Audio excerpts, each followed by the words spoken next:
Le repas était terminé, et, suivant la coutume juive, les convives demeuraient à prolonger la soirée. Aucun d'entre eux ne se décidait à se lever, à quitter le maître. Il était là, on se sentait si bien auprès de lui. L'inquiétude vague que causaient certaines de ses paroles leur donnait encore davantage le désir de rester à ses côtés, d'écouter indéfiniment ce qu'il avait à dire. Et Jésus continua à parler. C'est un entretien familier où des remarques simples et amicales se mêlent aux plus hautes leçons.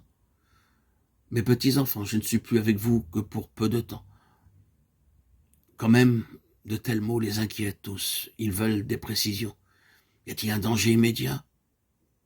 Ils sauront résister aux ennemis, se battre s'il le faut.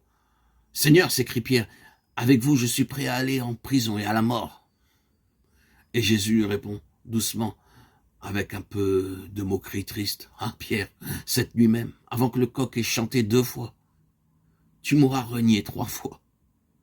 Car il connaît la faiblesse des hommes, prompts en parole, souvent médiocres en actes. Puis, il continue à donner des leçons. Je suis la voie, la vérité, la vie. Nul ne peut aller à Dieu le Père que par moi. Ce qui signifie que désormais, ce sera en suivant la loi du Christ que les hommes pourront gagner le ciel, et seulement par là. Il ajoute encore, n'oubliez pas la plus grande de mes leçons, aimez-vous les uns les autres, comme je vous ai aimé, moi-même, tant aimé. Aimez-vous. Et puis, le ton se fait plus grave encore. Bientôt, je vais vous quitter. Je vais laisser le monde et retourner à mon Père. Mais vous verrez ma gloire, la gloire du Fils de Dieu. Quant à vous, mes amis, bientôt aussi ce sera votre tour de souffrir pour moi. On vous chassera des synagogues, on vous persécutera, on vous fera mourir. Mais gardez courage. J'ai vaincu le monde, et avec moi vous vaincrez.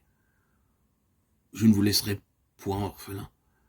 Rappelez-vous toujours ma parole.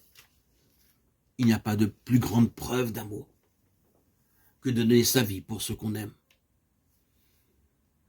Ne se sent-on pas ému en entendant ces mots si simples et si beaux?